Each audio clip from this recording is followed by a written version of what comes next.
Thank you. நீங்க எல்லாரும் இப்படி இதற்காக பிரயாசப்பட்டு வந்திருக்கீங்க. ரொம்ப சந்தோஷம். அப்படி அடிக்கடி நாம சின்ன சின்ன போர்ஷன்ஸ நாம தனியா படிச்சு நாம இது பண்ணுவோம். ட்ரெய்னிங்க்கு எடுத்துக்குவோம். நீங்க உங்களுக்கு இது இஷ்டமா இருக்கா? You like this? ரொம்ப பிரயோஜனமா இருக்கு? இஷ்டமா இருக்கு. அதான். பிரயோஜனமா இருக்கு. Thank you, thank you. ஸோ நம்ம இனி இந்த மாதிரி ஒரு 15 நாளைக்கு ஒரு தடவை பரப்பி பார்க்கறதுக்கு நல்லா இருக்கு. புதுசு புதுசா. ஆமா, சரி. நம்ம புதிய புதிய டாபிக்ஸ் எடுத்து செய்வோம். சரி. அப்ப இன்னைக்கு நம்ம யோபுவின் புத்தகம் 29ஆம் அதிகாரத்துக்கு கடந்து செல்ல இருக்கும். யோபுவின் புத்தகம் 29ஆம் அதிகாரம்.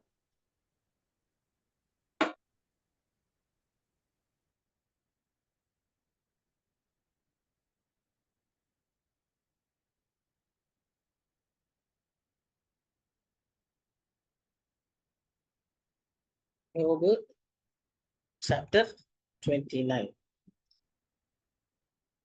இது யோபு அவருடைய இழப்புகளை எல்லாம் கேட்டபோது அவர் அந்த நேரத்துல அவர்கிட்ட இருந்த ஒரு கலக்கம், அந்த சமயத்துல அவர் ஆண்டவரோடு கூட பேசுறத நாம பார்க்கிறோம். இந்த படத்துல நம்ம யோபுவை அப்படிதான் பார்க்கிறோம். கலங்கி இருக்காரு. அந்த ஒரு இதுல அவர் பேசிட்டு இருக்காரு. இந்த அதிகாரத்தை எப்படி தொடங்குறாங்கன்னா, பின்னும் யோபு தன் பிரசங்க வாக்கியத்தை தொடர்ந்து சொன்னது. நான் 2 அதிகாரத்துக்கு முன்னாலே சொல்லிட்டேன். அவங்க ஃப்ரெண்ட்ஸ் எல்லாம் பேசுறத நிறுத்திட்டாங்க. ஏன்னா திரும்ப திரும்ப அதே தான் பேசிட்டு இருந்தாங்க. அதுல 3ஆவதா இருக்கிற சோப்பார் நான் பேசவே இல்லைன்ட்டாரு. பில்தாது ரொம்ப சுருக்கமா பேசினாரு.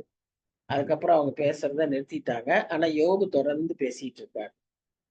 ஆனா ஒவ்வொன்றிலையும் அவர் ஒவ்வொரு காரியங்களை சொல்றாரு. இப்ப இந்த அதிகாரத்துல முக்கியமா நாம ஒரு பற்றி பார்க்கிறப்போ, அவர் முந்தின நாட்களில, அதாவது அவர் இந்த இழப்பை சந்திப்பதற்கு முன்பாக அவர் எவ்வளவு சந்தோஷமா இருந்தாரு, எதிலெல்லாம் ஆசீர்வதிக்கப்பட்டிருந்தாரு அப்படின்னு சொல்லி அவருடைய முந்தின நாட்களை நினைத்து அவர் கர்த்தருக்கு நன்றி செலுத்துகிற மாதிரி அவர் இருக்கிறது இந்த அதிகாரத்துல பார்க்கிறோம். நாமும் கூட நம்முடைய பழைய நாட்களை நாம் யோசித்து பார்க்க வேண்டும்.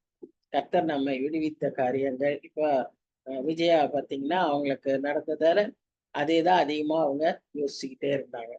அந்த மாதிரி நாமும் நமக்கு நேரிட்ட நமக்கு நடந்த நன்மைகளை நாம் நினைத்து அவருக்கு நன்றி செலுத்தணும். எண்ணி பாடி பெற்ற பாக்கியங்களை என்று சொல்லி நம்ம பாடல்களை கேட்கிறோம். அது போல நமக்கு கர்த்தர் கொடுத்த எல்லா ஆசீர்வாதங்களையும் நாம் நினைத்து நினைத்து கர்த்தருக்கு நன்றி செலுத்த வேண்டும். இப்போ அவர் சொல்றாரு பாருங்க 2ஆம் வசனத்துல, நாமே இப்படி இதே மாதிரிதான் சொல்லுகிற நிலைமையில இருக்கோம். சென்று போன மாதங்களிலும் 8 மாதங்களை நம்ம கடந்து இப்போ வந்துட்டு இருக்கோம். தேவன் என்னை காப்பாற்றி வந்த நாட்களிலும் எனக்கு உண்டாயிருந்த சீர் இப்பொழுது இருந்தால் நலமாயிருக்கும். அதாவது அவர் பல வருஷங்களை சொல்றாரு, முன்னால நான் நல்ல ஒரு ஆசீர்வாதத்தோட இருந்தேன், இப்போ அது இல்லை, அது மாதிரி இப்ப இருந்தா நலமாயிருக்கும் அப்படின்ட்டு. அப்புறம் அந்நாட்களிலே அவர் என்ன சொல்றாருன்னா, அவர் தீபம் என் தலையின் மேல் பிரகாசித்தது. அப்படின்னா என்ன? நம்ம நிறைய வசனங்களை கர்த்தருடைய வழி நடத்துதலை பற்றி நாம் பார்க்கணும்.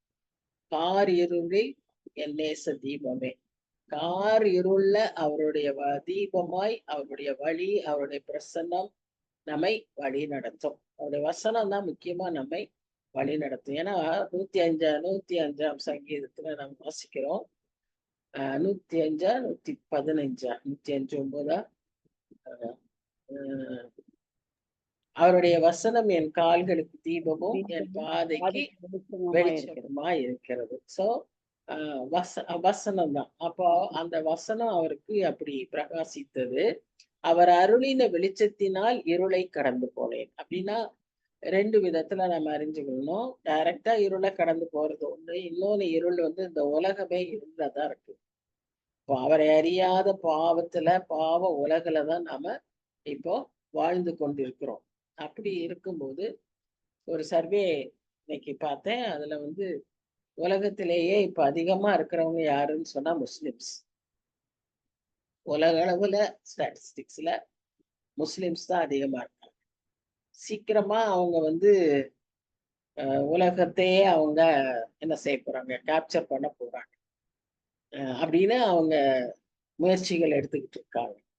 ஸோ அதுவும் சாத்தியமாகும். ஏன்னு சொன்னா அவங்க நிறைய பேரா இருக்காங்க. எல்லார காட்டிலும் அதிகமா இருக்காங்க. ஸோ நிறைய இருக்கு. அது அது மாத்திரம் அல்ல, இந்த உலகமே வந்து எப்படி இருக்குன்னா இருளா இருக்கு. நடக்கிற யுத்தங்கள்லாம் பார்த்தீங்கன்னா எல்லாம் முஸ்லீம் கண்ட்ரிஸ் எல்லாம் ஒன்னா சேர்ந்து இஸ்ரேலை தாக்குது. ஸோ அதுதான் இன்னைக்கு சூழ்நிலை. ஸோ அந்த மாதிரி இருக்கிற இருளான சூழ்நிலைகள்ல, இருளுன்னா நியர்லி இருள். இப்போ நீங்க பவர் இன்னைக்கு ஷட் டவுன் சொன்னீங்க.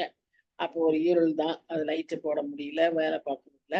அந்த மாதிரி இருள்ன்றது ஒரு டைரக்டா இருந்தாலும், இன்னொன்னு கர்த்தரை அறியாத இருளுல உலகத்துல இருக்கிறப்போ, அவருடைய வசனத்தின் வெளிச்சத்தினால் நான் அதை கடந்து போனேன்.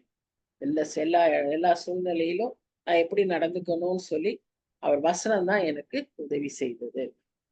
4வது வசனம், தேவனுடைய ரகசிய செயல் என் கூடாரத்தின் மேல் இருந்தது. இப்போ நீங்க கர்த்தருக்கு பயப்படுகிற பயத்தை பற்றி தியானிச்சீங்க. அதுல ஒரு முக்கியமான வசனம் ஒண்ணு இருக்கு.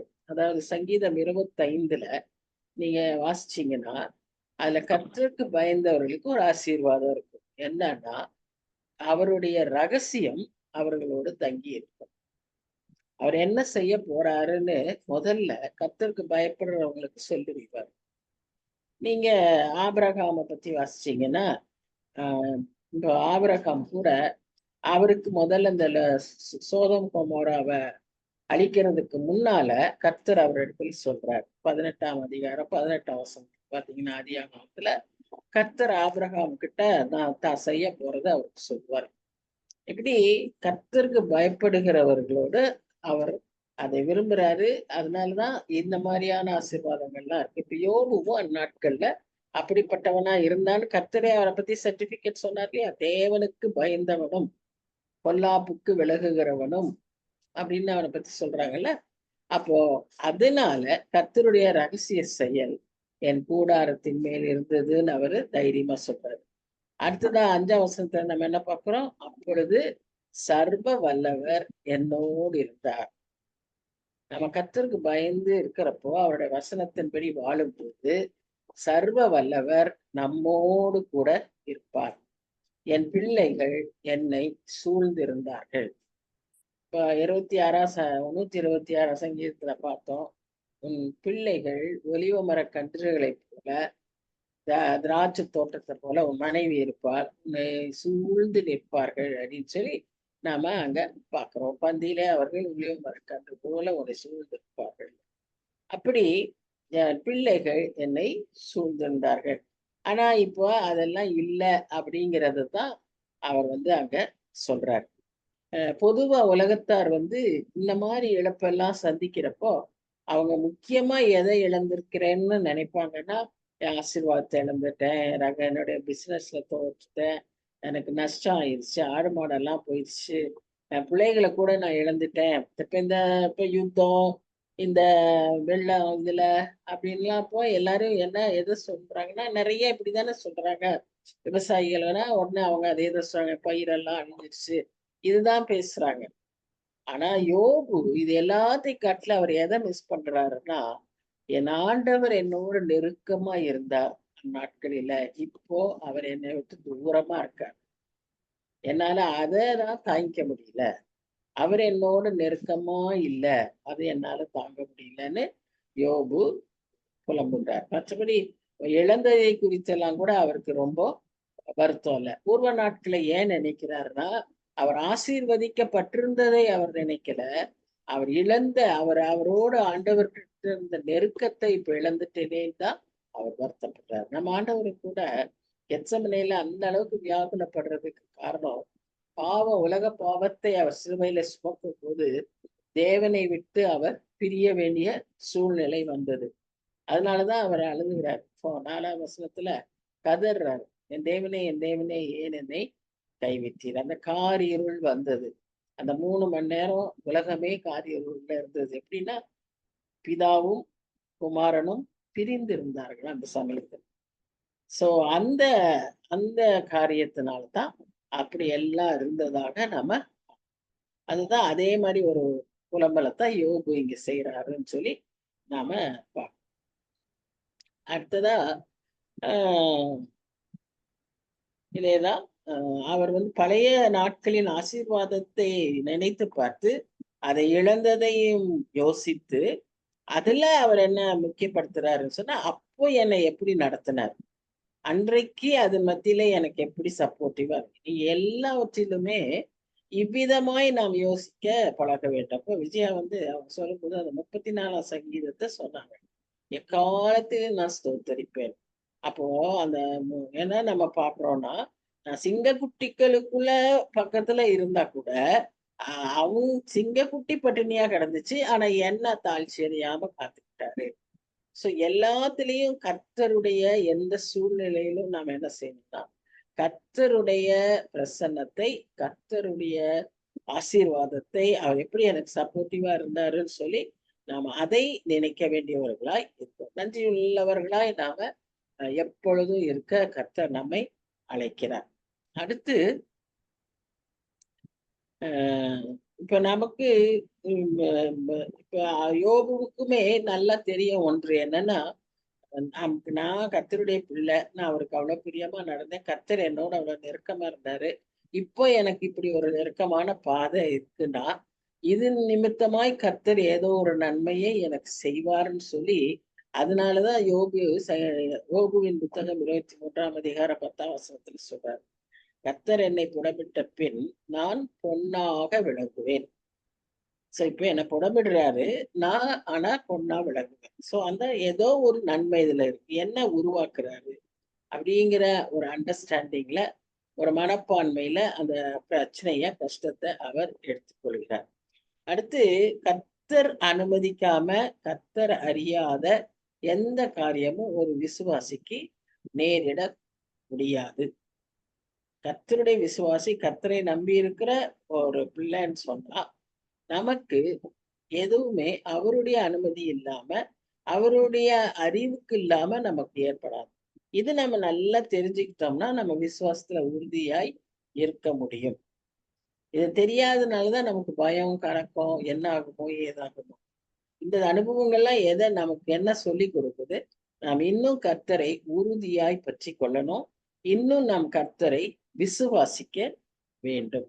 அப்போ கர்த்தர் நமக்கு அதுல இருந்து நம்மை காத்துக்கொள்வார். நிச்சயமா காத்துக்கொள்வார். அவர் தான் நினைச்சிருக்காரு, அப்போ அவர் காத்துக்கொள்வார்.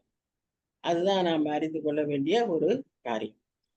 அப்போ இந்த மாதிரி செய்யும்போது நம்ம அவர் அதிகமாய் நன்றி செலுத்துகிறவர்களாய் மாறிவிடுவோம். புலம்புகிறதை விட்டு, முறுமுறுக்கிறதை விட்டு அவருக்கு நாம் என்ன செய்வோம், நன்றி செலுத்துகிறவர்களாய் மாறிவிடுவோம். இப்போ அந்த வெளிச்சத்துல நடக்கிறத பற்றி சில வசனங்களை பார்த்தீங்கன்னா, நீதிமொழிகள் 13ஆம் அதிகாரம் 9ஆம் வசனம் யாராவது எடுங்க. நீதிமொழிகள் 13ஆம் அதிகாரம் 9ஆம் வசனம். 13:30. 13:30 இல்லையே. நீதிமான்களின் வெளிச்சம் 9 தானங்க ஆண்டி? நீதிமான்களின் வெளிச்சம் சந்தோஷிப்பிக்கும், துன்மார்க்கரின் தீபமோ அணைந்து போகும். நீதிமான்களுடைய வெளிச்சம், நம்ம வெளிச்சம் எப்பவும் எரிஞ்சிட்டு இருக்கணும் அப்படின்னா நாம் எப்படி இருக்கணும், நீதிமான்களா இருக்கும். நீதிமான்களா இருக்கும்போது நம்முடைய சந்தோஷம், நம்முடைய வெளிச்சம் சந்தோஷத்தை தரும். நாம் துன்மார்க்கமா இருக்கும்போது எப்ப தேவையோ அந்த நேரத்துல அந்த வெளிச்சம் அணைந்து போகும். இதுதான் நாம தெரிஞ்சுக்க வேண்டிய ஒரு பெரிய காரியம். இதுதான் ஒரு பெரிய வித்தியாசம். உலகத்துல நாம் இருக்கும்போது நேரிடக்கூடிய ஒரு பெரிய வித்தியாசம் இதுதான். ஒரு கிரைசிஸ், கிரிட்டிக்கல் டைம்ல துன்மார்க்கர் அழிந்து போவார்கள், நீதிமான்களுடைய வெளிச்சமும் பிரகாசிக்கும். அதே போல நீதிமொழிகள் 4:18. நீதிமான்களுடைய பகல் வரைக்கும் அதிகமாய் பிரகாசிக்கிற சூரிய பிரகாசம் போல இருக்கும். சோ நீதிமான்களுடைய பிரகாசம் எப்படி இருக்குமா, வெளிச்சத்துல, இருளல வெளிச்சமா இருக்கும், பகலிலேயே இன்னும் பிரகாசமா, பகல் வெளிச்சத்தை காட்டிலும் இன்னும் பிரகாசமா இருக்கு அப்படின்னு பார்க்கணும். சரி, மத்தேயு 5:14 முதல் பகுதி, அது நம்ம எல்லாருக்குமே தெரியும். நீங்களே உலகத்திற்கு வெளிச்சமாய் இருக்கிறீர்கள். சோ நமக்கு ஆண்டவர் அந்த வெளிச்சத்தை காண்பிப்பார், நம்மை பிரகாசிப்பார், நமக்கு பிரகாசிப்பார், நம்மை பிரகாசிக்க வைப்பார். நாம் மற்றவர்களுக்கு அந்த பிரகாசத்தை காண்பிக்கிறவர்களாய் நாம் இருக்க அழைக்கப்படுகிறோம். அதனாலதான் பிலிப்பியர் 2:15 கொஞ்சம் யாராவது வாசிங்க.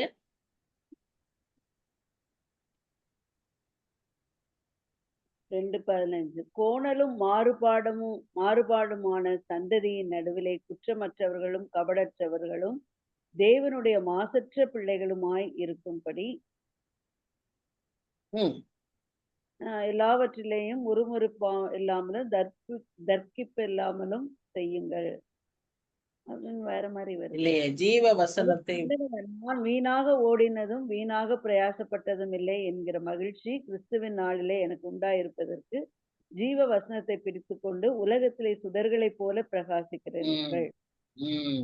சோ நாம எப்படி இருக்கணுமா, நம்ம கோணலு மாறுபாடான சந்ததி, சும்மா அதை கம்ப்ளைண்ட் பண்ணிட்டு அதை பேசிட்டே இருக்கிறது பிரயோஜனம். இன்னைக்கு உலகம் இவ்வளவு பயங்கரமா இருக்கு, இவ்வளவு அசுத்தமா இருக்கு, இப்படி அக்கிரமம் நடக்குது, அநியாயம் நடக்குதுன்னே பேசிட்டு இருந்தா பிரயோஜனம் இல்லை. அதன் மத்தியில நாம எப்படி இருக்கணும்னு சொல்றாரு, ஜீவ வசனத்தை பிடித்து கொண்டு ஓடுகிற வெளிச்சத்தை பிரகாசிக்கிற ஜனங்களாய் நாம் இருக்கோம்.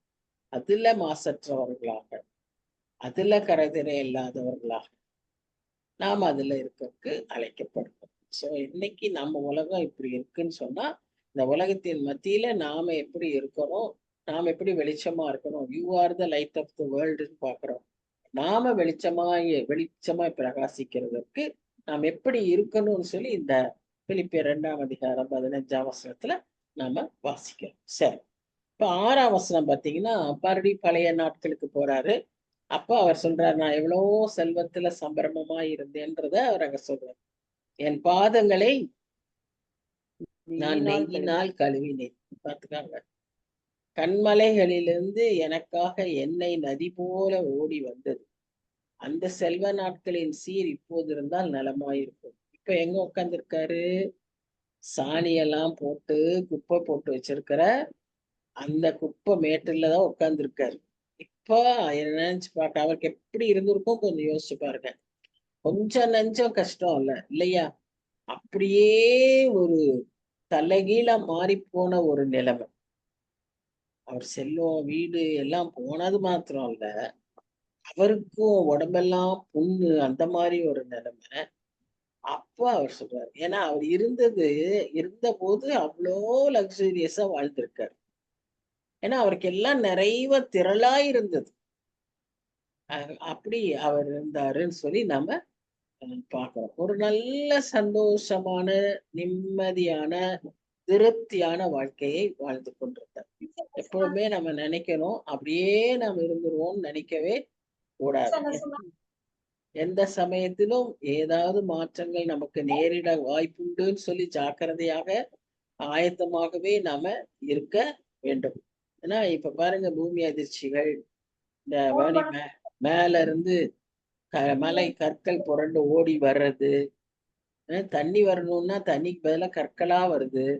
இப்படியெல்லாம் நிலைமைகள் ஏற்படுகிறது. எல்லாம் யாரும் நினைக்கவே முடியாத ஒரு சூழ்நிலை. திடீர்னு மேகம் வெடிப்புன்றாங்க, அப்படியே கொட்டுது மழை. அந்த நடு ரோட்ல அவ்வளவு வெள்ளம் வருது. சாதாரண ரோட்ல, நம்ம வீட்டு முன்னால இருக்கிற ரோட்ல எல்லாம் வெள்ளம் வருது. இன்னும் பாருங்க எப்படி இருக்கும்னு. அந்த மாதிரி ஒரு சூழ்நிலையில நம்ம இருக்கிறப்போ எப்பவும் நமக்கு எல்லாமே சுவாச அப்படின்னு நாம நினைக்க கூடாது. இதுதான் சாஸ்வதம்னு நம்ம நினைக்க முடியாது, நினைக்க கூடாது. சரி, அப்போ யோபு இதெல்லாம் சொல்லும் போதும் அவர் தன்னுடைய கிடைத்த இந்த ஆசீர்வாதங்கள் எல்லாம் கர்த்தரால் வந்ததுன்னு அவர் எப்பவுமே மறக்கல. கர்த்தருக்கு தான் அதையெல்லாம் அவர் சொல்றாரு. ஆனா அந்த ஒரு அப்படியே நினைச்சு பாக்குறாரு. அப்புறம் அடுத்த ஆஸ்பெக்டுக்கு எங்க வர்றாருன்னு சொன்னா, இதனால மெட்டீரியல் பிளெஸிங்ஸ பேசுறாரு. இப்போ அவருடைய ஸ்டேட்டஸ், அவருடைய பிரஸ்டீஜ பத்தி பேசுறாரு. அந்த 7, 8, 9, 10, 11 இதுல என்ன பேசுறாருன்னு பாருங்க. பட்டண வீதியில வாசலுக்குள் புறப்பட்டு போய் வீதியில் என் ஆசனத்தை போடும்போது அப்படின்னா, அன்றைக்கு யூத கலாச்சாரத்துல ஒரு பட்டணத்துக்கும் ஒரு வாசல் இருக்கும், ஒரு ஆர்ச் இருக்கும். ஆர்ச் தான் அவங்களுடைய அடையாளம். ஆர்ச் இருக்கும் பட்டணத்துக்குள்ள போகிறதுக்கு. அந்த ஆர்ச் கேட்டு அங்கதான் வந்து பட்டணத்துல இருக்கிற மக்களில பெரிய அந்தஸ்து படைத்தவர்கள், அதிகாரிகள் வந்து அங்க உட்காருவாங்க. இன்னைக்கு அதான ஒளிமுக வாசல். இல்ல இல்ல அது இல்ல அப்படி இல்ல இல்ல இல்ல இது அது வந்து சர்ச் பத்தி பேசுறது, இது சிட்டி. அப்ப இந்த இதுல வந்து நம்ம என்ன பாக்குறோம்னா, அந்த வாசல்ல வந்து இன்னைக்கு மாதிரி ஜட்ஜஸ், இன்னைக்கு மாதிரி பெரிய ஆஃபீஸ் டிபார்ட்மெண்ட்ஸ் அதெல்லாம் இல்லை இல்லையா. அந்த பட்டணத்துல இருக்கிற பெரியவங்க, அந்தஸ்து படைச்சவங்க, இவங்கெல்லாம் தான் வந்து அங்க உட்காருவாங்க. அவங்க சொல்றத பட்டணத்தார் கேட்பாங்க. உதாரணமா ஆதியாகமத்துல லோத்து அப்படிதான் உட்கார்ந்துருந்தாரு. பட்டணத்து வாசல்ல உட்கார்ந்து நியாயம் விசாரிச்சு பார்க்கிறோம். அதே போல போவாஸ் ரூத்தின் புத்தகத்துல பாத்தீங்கன்னா அந்த இடத்துலதான் அங்க முக்கியமான அந்த டெசிஷன் நடக்கும். அதாவது போவாஸ் அங்க இருப்பாரு. அவருடைய எதிரி இல்ல, கவுண்டர் பார்ட், அவருக்கு இன்னொரு பங்காளி அவரும் அங்க இருப்பாரு. அப்புறம் அவங்க அப்பதான் அங்க டிசைட் பண்ணுவாங்க யாரு கல்யாணம் பண்றதுன்னு சொல்லி. சோ அந்த மாதிரி முக்கியமான காரியங்கள், முக்கியமான டெசிஷன்ஸ் ஊர் பெரியவங்க. கிராமத்துல எல்லாம் வந்து பார்த்தோம்னா அந்த மரத்துக்கடியில பஞ்சாயத்துன்னு சொல்லுவாங்க இல்லையா, அந்த மாதிரி இங்க வந்து அந்த பட்டண வாசல்ல நடக்கும். அந்த இடத்துலதான் யோபு இருந்திருக்கிறார். பாருங்க, என் ஆசனத்தை போடும்போது வாலிபர் என்னை கண்டு ஒளிந்து கொள்வார்கள். ஏன்னா பெரியவர் வராருன்னு சொன்னா அவங்க எல்லாம் பயந்து போயிடுவாங்க.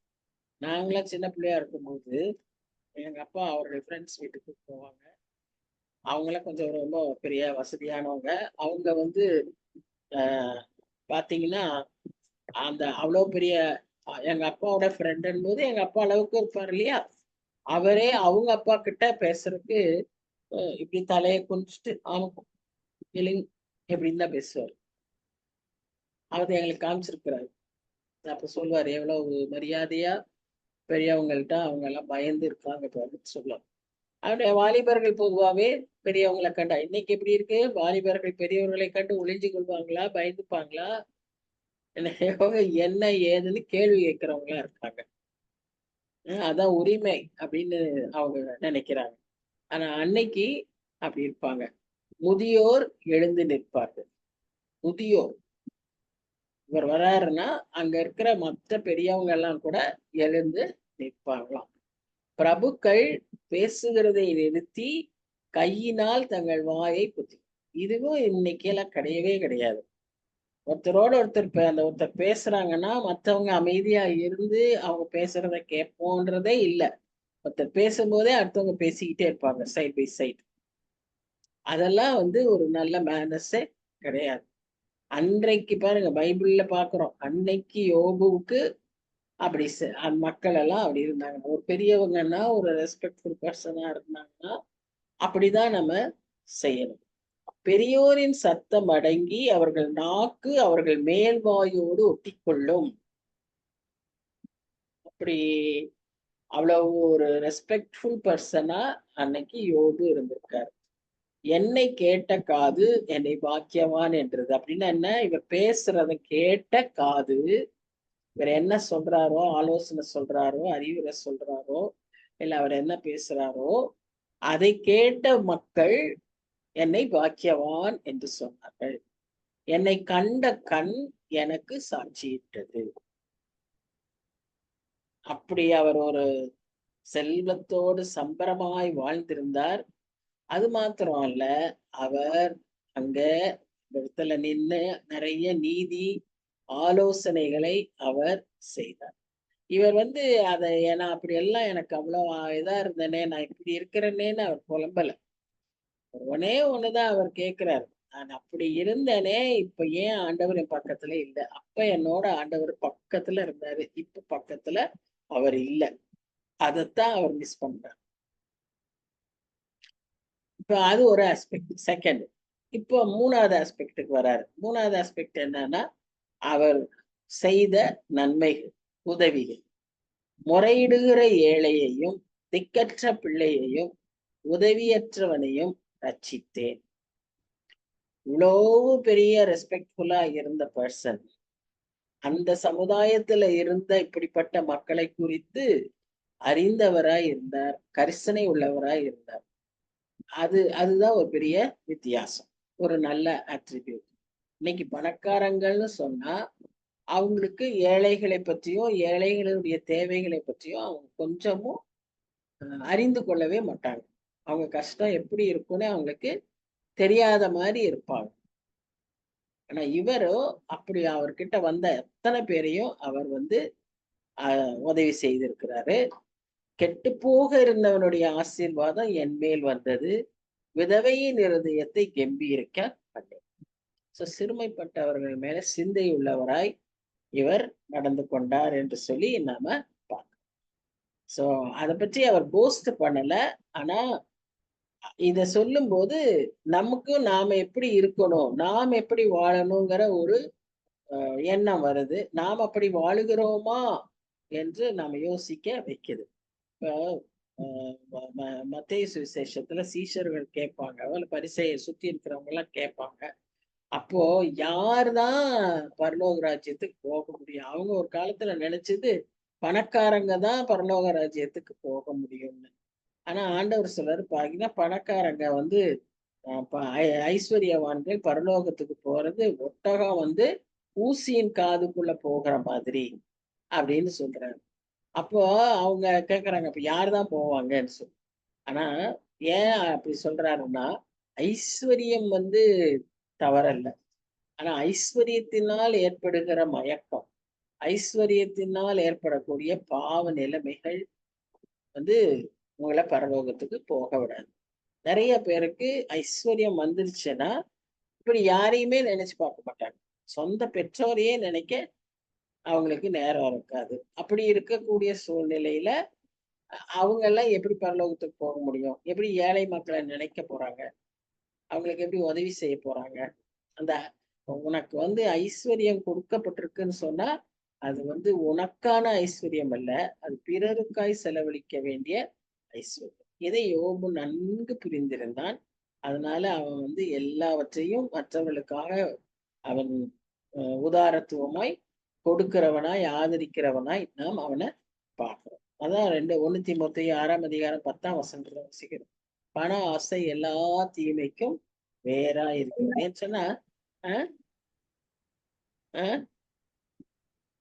எல்லா தீமைக்கும் வேறா இருக்கிறபடினால நாம பணம் வச்சிருந்தா தப்பு இல்லை, ஆனா பண ஆசை நம்ம இடத்துல இருக்க கூடாது. உதாரத்துவமா கொடுக்கிறவர்களை பற்றி இங்க நம்ம பாக்குறோம். ப்ராவர்ப்ஸ் நீதிமொழிகள் 11:25 என்ன சொல்லுதுன்னு பாருங்க.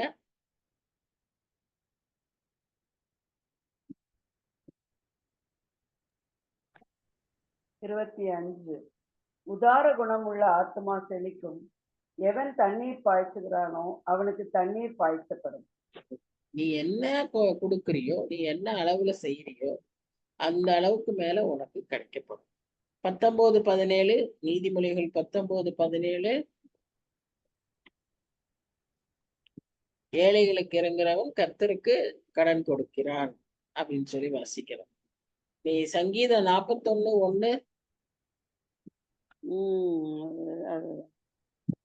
சிறுமைப்பட்டவன் மேல் சிந்தையா இருக்கிறவன். நீதிமொழிகள் 41:1 நீதிமொழிகள் 41 சாரி சங்கீதம் 41. சிறுமைப்பட்டவன் மேல் சிந்தையுள்ளவன் பாக்கியவான், தீங்கு நாளில் கர்த்தர் அவனை விடுவிப்பார். அதேதான், தீங்கு நாளில் கர்த்தர் அவனை விடுவிப்பார். உபாகமம் 15:10 உபாகமம் 15:10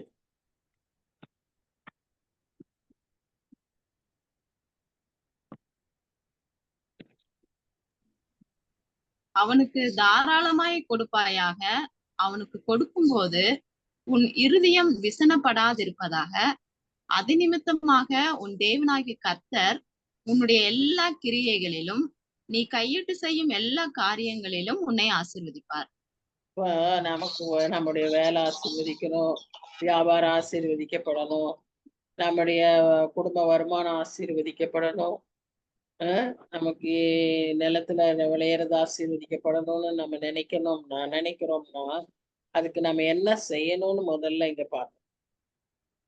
சிரமப்பட்டவனுக்கு தாராளமா சந்தோஷமா மனசுல எதுவும் வருத்தம் இல்லாம நம்ம கொடுத்தாதான் கர்த்தர் என்ன செய்வாரா, இதையெல்லாம் ஆசீர்வதிப்பார். அப்படிதானே வசனம் சொல்லுது. இந்த ஒரே ஒரு காரியத்துக்கு தான் கர்த்தர் சொல்றாரு, என்னை சோதித்து பாருங்கள்ன்றாரு. மல்கியா 3ஆம் அதிகாரத்துல வாசிக்கிறோம். நீ இப்படி கொடுத்து பாரு, நான் உனக்கு என்ன செய்வேன்னு சொல்லி 3:10 அவர் சொல்றாரு. என்ன சொல்றாரு பாருங்க, மல்கியா 3:10. வானத்தின் பலகணிகளை திறந்து இடமில்லாமல் போகும் மட்டும் நான் உன்னை ஆசீர்வதிப்பேன் அப்படின்னு சொல்றேன். சரி, 14, 15, 16, 17 இந்த வசனங்கள்ல என்ன பார்க்கிறோம்? நீதியை தரித்து கொண்டேன், அது என் உறுப்பா இருந்தது. அடுத்தது அவருடைய இன்னும் கொஞ்சம் டீப்பரா ஸ்பிரிச்சுவல் இதை பார்க்கிறார். என் நியாயம் எனக்கு சால்வையும் பாகையுமா இருந்தது. நான் குருடனுக்கு கண்ணும் சப்பானிக்கு காலுமா இருந்தேன். அப்படின்னா என்ன? இந்த மாதிரி பிசிக்கலி சேலஞ்சு பீப்புளுக்கு உதவி செய்கிறவராய் இருந்தார். குருடனுக்கு கண்ணுன்னா நிறைய பேர் நம்ம பார்த்துருக்கோம். அவரை கையை பிடிச்சு கூட்டிட்டு போக வேண்டிய இடத்துல அவருக்கு என்ன செய்யணுமோ அது செய்யறதுக்கு. சிலருக்கு எழுதி கொடுக்கணும், குருடர்களுக்கு எழுதி தரணும், பேங்க்ல எல்லாம் போனா சில ஸ்லிப்ஸ் எல்லாம் எழுதி கொடுக்கணும். இந்த மாதிரி குருடன் கண்ணும் சப்பானிக்கு காலுமா இருந்தேன். அந்த ஆளுக்கு துணையா இருந்து அவரை ஏற்றி விட்டு உட்கார வச்சு, நான் எளியவர்களுக்கு தகப்பனா இருந்து. யார் இதை செய்யறான்றதுதான் முக்கியம். அந்த சமுதாயத்திலேயே பயங்கர பணக்காரனான ஐஸ்வர்யவனான ஒரு பெரிய ராஜா மாதிரி பண்ணையார் மாதிரி இருந்தவன் தான் இதெல்லாம் செஞ்சிருக்காரு. நான் எளியவர்களுக்கு தகப்பனா இருந்து நான் அறியாத வழக்கை ஆராய்ந்து பார்த்தேன். ஏழை மக்களுக்கு ஒரு தகப்பன் போல அவர் இருந்திருக்காரு. நான் அநியாயக்காரருடைய கடவாய் பற்களை உடைத்து அவர்கள் பறித்ததை அவர்கள் பற்களிலிருந்து பிடுங்கினேன். என்னெல்லாம் அவங்க இப்படி கொள்ளை அடிச்சாங்களோ அப்ப எல்லாம் அநியாயத்தையும் எதிர்க்கிறவராய் நன்மை செய்கிறவராய் அவர் சொன்னா எல்லாரும் கேட்கணும். அந்த மாதிரியான ஒரு இதுல அவர் வாழ்ந்து. சோ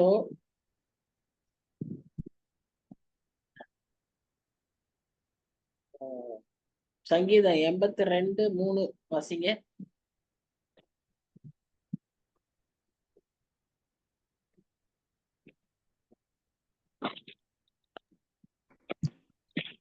ஏழைக்கும் திக்கற்ற பிள்ளைக்கும் நியாயம் செய்து சிறுமைப்பட்டவனுக்கும் திக்கற்றவனுக்கும் நீதி செய்யுங்கள். சிறுமைப்பட்டவனுக்கும் திக்கற்றவனுக்கும் நீதி செய்யுங்கள். எரேமியா 22:3.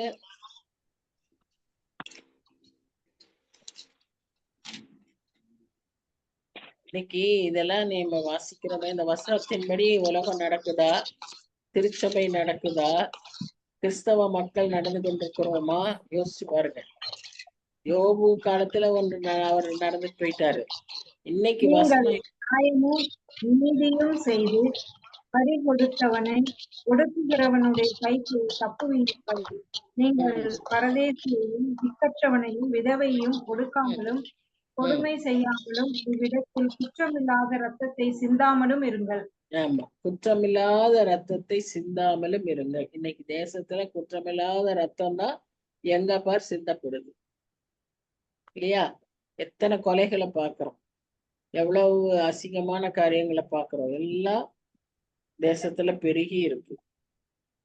நாம இந்த மத்தியில கோணலும் மாறுபாடான இந்த சந்ததியின் மத்தியில ஜீவ வசனங்களை பிடித்து கொண்டு சுடராய் வெளிச்சத்தை கொடுக்கிற மக்களாய் இருக்கிறோமா? அதுதான் கேள்வி. யோபு அன்றைக்கு இருந்தார், நாம இருக்கிறோமா? ஏன்னு சொன்னா நாம இயேசு கிறிஸ்துவையே நமக்கு நாம் தரித்து கொண்டவர்களாய் இருக்கிறோம். அப்ப கிறிஸ்துவையே நாம் தரித்து கொண்டவர்களாய் இருக்கிறவர்களாய் இருக்கும்போது, கிறிஸ்து எப்படி இந்த சமுதாயத்துல இருந்தா இருப்பாரோ அது போல நாமும் இருக்க அழைக்கப்படுகிறோம். அப்ப 18, 19, 20 யோபு என்ன சொல்றாருன்னா, என் கூட்டிலே நான் ஜீவித்து போவேன். அதாவது அவர் மரணத்தை பத்தி பேசுறாரு. என் நாட்களை மணலத்தினையாய் பெருக பண்ணுவேன். என் வேர் தண்ணீர்களின் ஓரமாய் படர்ந்தது. என் கிளையின் மேல் பனி முழுதும் தங்கியிருந்தது. என் மகிமை என்னில் செழித்தோங்கி என் கையில் உள்ள என் வில் புதுபலன் கொண்டது. அதாவது கிறிஸ்துவுக்குள்ள இருக்கிற ஸ்பிரிச்சுவல் லைஃபை பத்தி அவர் சொல்றார். நம்ம இந்த தண்ணீரின் ஓரமாய் பழந்த கிளைகள் மரங்களை பற்றி நாம எங்க வாசிக்கிறோம்? சங்கீதம் 1ல வாசிக்கிறோம் இல்லையா? சங்கீதம் 1ல வாசிக்கிறோம். இன்னும் நிறைய இடங்கள்ல 17 எரேமியா 17:8 வாசிக்கிறோம். அதெல்லாம் கனி கொடுக்கிற மரங்களாக, எப்பொழுதும் காலத்திற்கு கனி தருகிற மரங்களாக, ஆசீர்வதிக்கப்பட்ட மரங்களா இருக்கிறத நம்ம பார்க்கிறோம். வெளிப்படுத்தல் விசேஷத்துல கூட நம்ம அப்படி மரங்களை பார்ப்போம். சோ அந்த விதமான ஒரு செழிப்பான ஆவிக்குரிய ஜீவன் அவருக்கு இருந்தது என்று சொல்லி நம்ம பார்க்கிறோம். சொல்லுங்க, என்ன சொல்லுவீங்க? இல்ல ஜீவ விருட்சத்துல ஆரோக்கியமான இலைகள் ஒவ்வொரு மாசமும் பூக்கும். அதான் காலத்துக்கு கனி கொடுக்கிற மரங்களா 21ல இருந்து 25ல பாத்தீங்கன்னா மறுபடியும் அவர் சொல்றாரு, என் பேச்சுக்கு பேசாமல் இருந்தார்கள், செவிக்கு உத்தார்கள், மழைக்கு காத்திருக்கிறது போல எனக்கு காத்திருந்தாங்க. அப்புறம் நான் நகைக்கும் போது அவர்கள் துணிகரம் கொள்ளவில்லை. சிரிக்க மாட்டாங்க. இவர் சிரிச்சா கூட அவங்க சிரிக்க மாட்டாங்களாம். அவ்வளவு மரியாதையா அவங்க இருந்தாங்களாம். அந்த மாதிரி எல்லாம் நான் இருந்தாலும் இப்போ நான் இப்படி இருக்கிறேனே அப்படின்னு அவர் சொல்றத பாக்குறோம். சரி, மொத்தமா இந்த 29ஆம் அதிகாரத்துல அவர் ஒரு 5 விதமான ஒரு சந்தோஷத்தை அவர் பேசுகிறார். முதலாவது 2ல இருந்து 6 வசனங்கள்ல, 29ஆம் அதிகாரம் 2ல இருந்து 6 வசனங்கள்ல ஆண்டவருடைய பிரசன்னம் கொடுக்கக்கூடிய சந்தோஷத்தை அது அவருடைய குடும்பத்துல எப்படி அனுபவிச்சாருன்னு சொல்லி பார்ப்போம். 7ல இருந்து 11ஆம் வசனத்துல சமுதாயத்துல எப்படி அவர் மரியாதையோடு நடத்தப்பட்டார் அப்படின்றத அங்க நம்ம பார்க்கணும். 12ல இருந்து 17 வசனங்கள்ல ஊழியத்துல அவர் எப்படி மற்றவர்களுக்கு சேவை செய்தார், உதவி செய்தார், திக்கற்றவர்களை பார்த்தார், அதெல்லாம் பத்தி அதை நம்ம பார்க்கணும். 18ல இருந்து 20 வசனங்கள்ல அவருடைய எதிர்காலத்தின் நம்பிக்கை, மரிக்கும் போதும் அவர் எப்படி இருப்பார் அப்படின்னு சொல்ற அந்த நம்பிக்கைய, கடைசியா அந்த 5 வசனங்கள்ல அவருடைய ஒரு என்கரேஜ்மெண்ட், மற்றவர்களுக்கு அது எப்படி தான் இப்படியெல்லாம் வாழ்ந்தேன், தனக்கு இப்படியெல்லாம் ஆதரவு இருந்தது, கர்த்தர் என்னோடு இருக்கும்போது இப்படி என்னை ஆசீர்வதிச்சிருந்தாருன்னு சொல்லி அப்படி ஒரு உற்சாகத்தின் வார்த்தையை அவர் அங்க சொல்ற. கர்த்தருக்குள்ள நீங்க இருந்தீங்கன்னா, கர்த்தர் உங்களோடு இருந்தாரானா நீங்க இப்படி ஆசீர்வதிக்கப்பட்டிருப்பீங்க அப்படின்னு நம்ம தாவீதை சொல்றோம், யோசேப்பை சொல்றோம், யோசபாத்தை சொல்றோம். கர்த்தர் அவர்களோடு இருந்தார், அவங்களுடைய காரியங்கள்லாம் வாய்க்கப்பட்டது, காரிய சித்தி உள்ளவர்களா இருந்தாங்க, புத்திமானா நடந்து கொண்டாங்க அப்படின்னு எல்லாம் நம்ம வாசிக்கிறோம். அது போல யோபுவும் கர்த்தர் அவரோடு இருந்தப்போ இந்த 5 விதத்துல கர்த்தர் அவரை எவ்விதமாய் ஆசீர்வதித்திருக்கிறார், அவருடைய வாழ்க்கையில எவ்விதமான மகிழ்ச்சியை அவர் கண்டார்னு சொல்லி இந்த 29ஆம் அதிகாரத்துல நாம பார்ப்போம். கர்த்தர் தாமே இந்த மகிழ்ச்சியையும் இவ்விதமான அனுபவங்களையும் நமக்கும், அவருடைய பிள்ளைகளாகிய நமக்கும் கட்டளையிடுவாராக. ஏன்னு சொன்னா நாமும் அவருடைய வருகைக்கு காத்திருக்கிறோம். அப்ப நாமும் இவ்விதமான ஒரு ஆசீர்வாதமான வாழ்க்கையை வாழ கர்த்தர் சித்தம் கொள்வார். ஏன்னா பட்சமாக இல்லாத தேவன், நேற்றும் இன்றும் என்றும் மாறாத தேவன். செபிக்கலாமா? அன்பின் தகப்பனே, இந்த நாளில் கூட எங்களுக்கு ஒரு நல்ல வித்தியாசமான ஒரு எக்ஸ்பீரியன்ஸா கட்டளையிட்டீர். ஆண்டவரே, நாங்களும் ஆயத்தப்பட்டு சில காரியங்களை பகிர்ந்து கொள்ள எங்களுக்கு உதவி செய்தீர், கொஞ்சம் தியானிக்க உதவி செய்தீர். இதற்காக நன்றி செலுத்துகிறோம். இன்னும் ஆண்டவரே, நாங்க அதிகமாக உண்மை உமக்கு பிரியமாக உம்முடைய காரியங்களை தியானிக்கிறவர்களாக அதிகமாய் ஆண்டவரே உம்முடைய பிரகாரமாய் அதன்படி வாழ்கிறவர்களாக எங்களை நீர் மாற்ற சொல்லி அப்பியாசிக்கணும் தகப்பனே, அதை பிராக்டிஸ் பண்ணணும். அதுதான் நாங்க நீர் என்கிட்ட எதிர்பார்க்கிற ஒரே காரியம் சுவாமி. எங்களுக்காக நீர் எல்லாத்தையும் செஞ்சிட்டீங்க. ஆனா நாங்க செய்யக்கூடியது இது ஒண்ணுதான். நாங்க அந்த விதமா ஜீவ வசனத்தை பிடிச்சு இந்த கோணல மாறுபாடான இந்த சந்ததியினால நாங்க வெளிச்சத்தை பிரகாசிக்கிற ஜீவ சுடர்களாய் இருக்க நீர் எங்களை அழைக்கிறீங்க. அதை செய்ய எங்களுக்கு நீர் உதவி செய்யும். இதற்கு இடைஞ்சலா இருக்கிற எல்லா காரியங்களையும் நீர் எடுத்து சொல்லி எங்களை இன்னும் பரிசுத்தப்படுத்தும், தூய்மைப்படுத்தும். எங்க விளக்குகளை ஆண்டவரை தூண்டி விட்டு எரிய செய்வோம் சுவாமி. ஆம் தகப்பனே, நாங்க எப்படியாய் பிரகாசிக்கிறவர்களா இருக்க கிருபைத்தான். ஒவ்வொருவருடைய தனிப்பட்ட தேவைகள், எதிர்பார்ப்புகள், பிரச்சனைகள் ஆண்டவரே எல்லாவற்றையும் விடக்காத்துறோம். ஆசீர்வதிங்க, ஜாக்கிரதையா இருக்க கிருபைத்தாங்க. சரீர சுகவீன பலவீனங்களில சுகத்தை தாங்க ஆண்டவரே. எல்லா தேவைகளையும் நீர் சந்திங்க சுவாமி. பூக்கில மரத்துல கூட இருந்து நீர் வழி நடத்த வேண்டுமா என்னை நோக்கி தாழ்த்தி ஒப்பு கொடுக்கிறோம். பொறுப்பேற்றுக் கொள்ள வழி நேசிக்கிற இயேசு கிறிஸ்து மூலமாய் வேண்டிக் கொள்கிற பிதாவே, ஆமேன், ஆமேன். So thank you everyone. Thank you. God bless you. இனி இந்த வாரம் விட்டு அடுத்த வாரம் வேற ஒரு காரியத்தை நம்ம பார்க்கலாம். இதோடு கூட சேர்ந்து அதையும் 29ஆம் அதிகாரத்துல நல்லா ஆண்டவர் நம்மோடு கூட ஆவியானவர் அழகா நடத்தினாரு. நமக்கு ஒரு சவால் வச்சிருக்காரு. அந்த மாதிரி நாமும் நம்முடைய வாழ்க்கையில கர்த்தருக்கு பிரியமானதை செய்ய கர்த்தர் உதவி செய்வார். God bless you. Amen.